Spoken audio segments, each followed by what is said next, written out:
the spoon.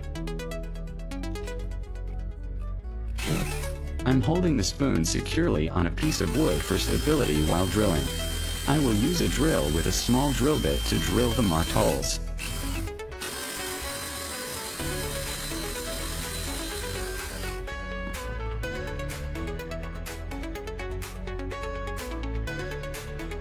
Next, I'm switching to a slightly larger drill bit. Leave a comment and let me know which country you are watching from. It's great that we can connect and chat from all over the world. I'll drill a central hole in the spoon's bowl. This larger hole is important because it allows us to pass the threaded rod through, creating a heating element for the tool.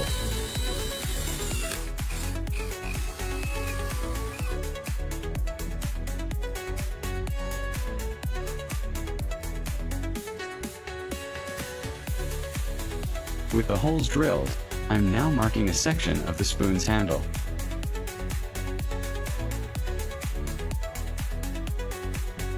Using an angle grinder, I'll carefully cut along the marked line on the spoon handle. Safety first with this step. I'm removing the excess handle material to create a more compact and manageable piece for our new tool. After cutting, I'm using the angle grinder again to smooth out the rough edges of the spoon's bowl and the newly cut handle. This step is vital for safety, preventing any sharp edges and giving our tool a polished finish.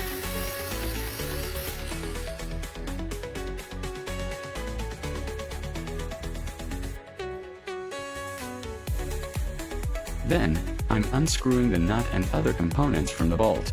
These parts will be essential for building the tool's internal structure.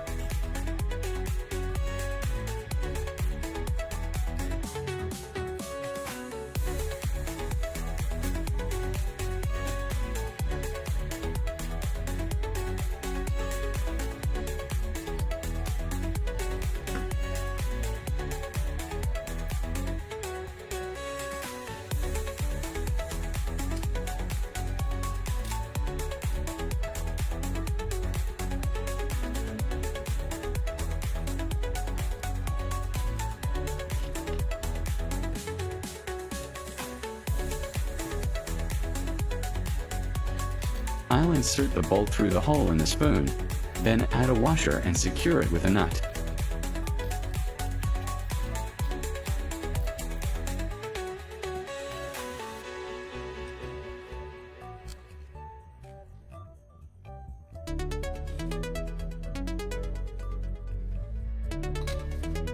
With a small hole on the side, I used a small bolt to thread through it.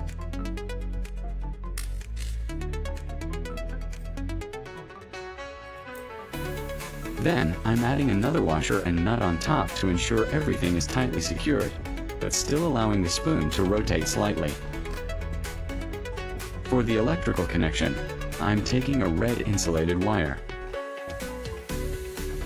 I'll strip a small section of the insulation at one end and then cut the wire to a suitable length. This exposed copper will be crucial for conducting electricity. If you find this video interesting, don't forget to like, subscribe, and turn on the notification bell so you don't miss any interesting ideas coming soon.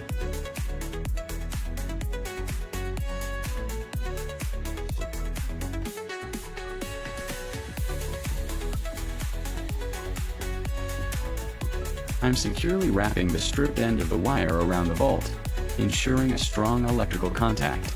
This wire will eventually carry the electrical current for our tool's heating capabilities.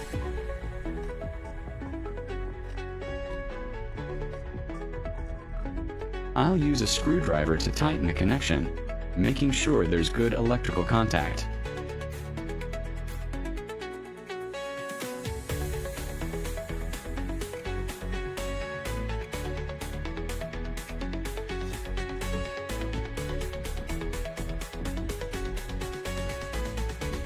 I'm taking a piece of PVC pipe and marking it to the appropriate length, so it can act as a comfortable handle. Then, using a pipe cutter, I'll make a clean cut. This pipe will provide insulation and a sturdy grip for the tool. I'm I'm sliding the PVC pipe over the metal tube and the attached wire, creating the primary handle. This step integrates the electrical components into a safe and usable structure, making the tool easy to hold. To further secure the electrical connections and add insulation, I'm wrapping a piece of paper around the exposed wire at the base of the spoon. This fills any gaps and ensures the internal components are stable.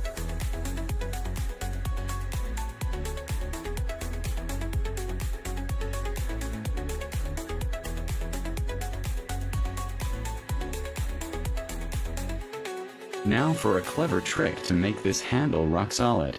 I'm pouring baking soda into the pipe around the spoon assembly.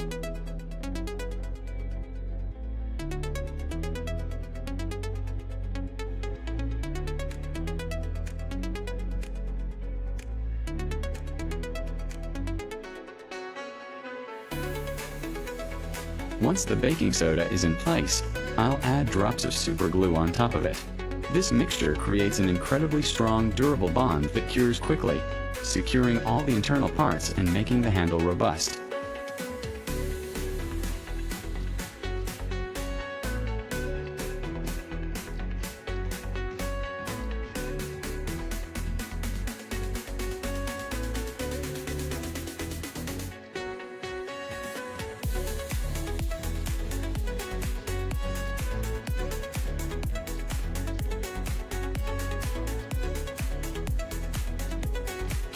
To create our heating tip, I'm taking an AA battery and carefully removing its outer casing with a knife.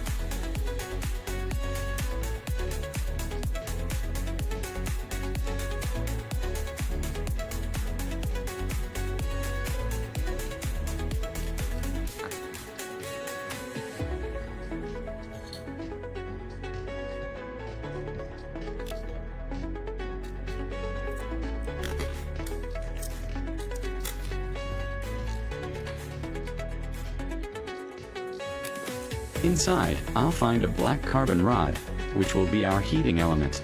I'm using pliers to extract this carbon rod. The carbon rod needs to be cleaned for optimal performance. I'm wiping it with a paper and then, for a more refined tip, I'll insert it into my drill chuck.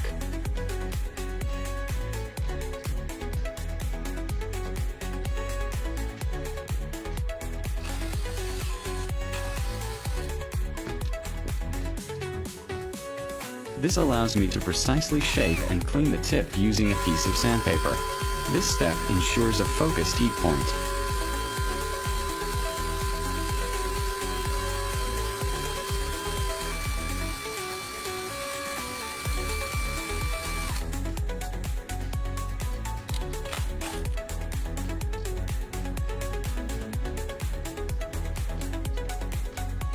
I'll take our prepared spoon tool and insert the shaped carbon rod into the exposed bolt. This rod will protrude from the spoon's bowl, becoming our concentrated heating tip. I'm ensuring it's firmly in place. I'm preparing the electrical connections by attaching alligator clips to one end of the red wire. This clip connects to a power source, completing our circuit.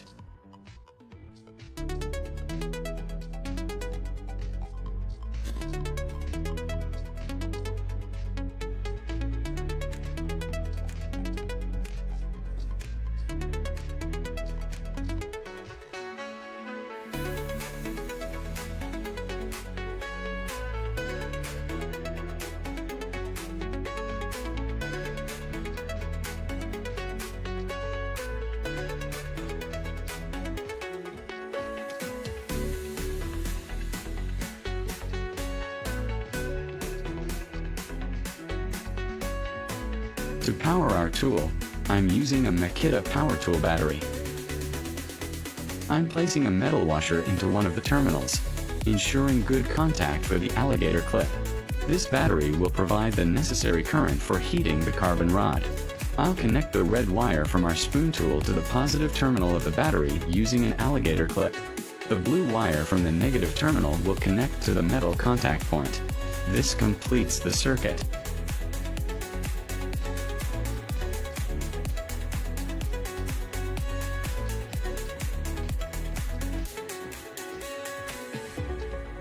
You can already feel the carbon rod beginning to heat up.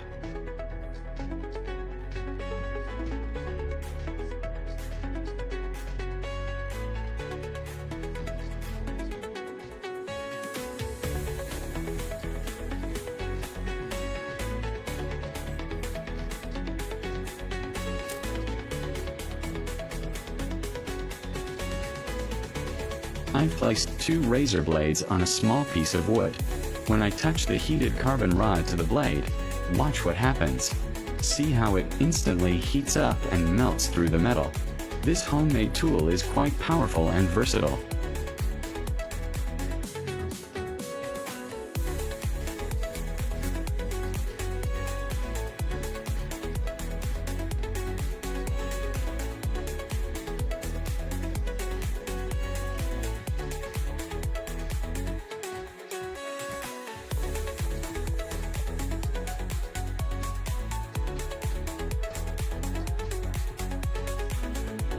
But wait, there's more.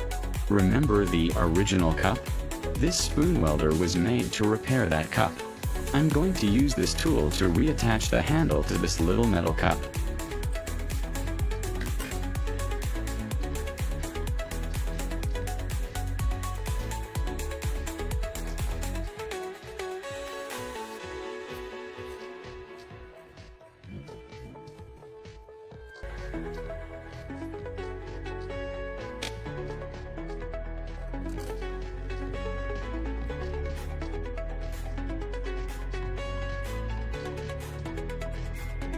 As you can see, when I touch the carbon rod to the cup, it quickly heats up the metal and the metal fuses together in a flash. This shows the amazing versatility of our spoon welder.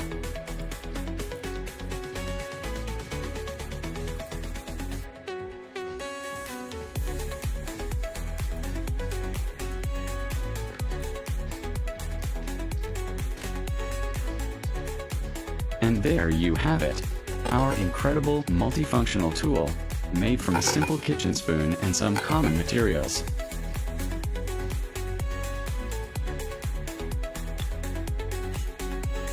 This DIY device proves that with a little creativity and ingenuity, you can achieve amazing things and repurpose everyday objects into powerful aids. If you enjoyed this project and found it inspiring, please give this video a big thumbs up, share it with your friends, and leave a comment below telling me what other unexpected tools you'd like to see me create.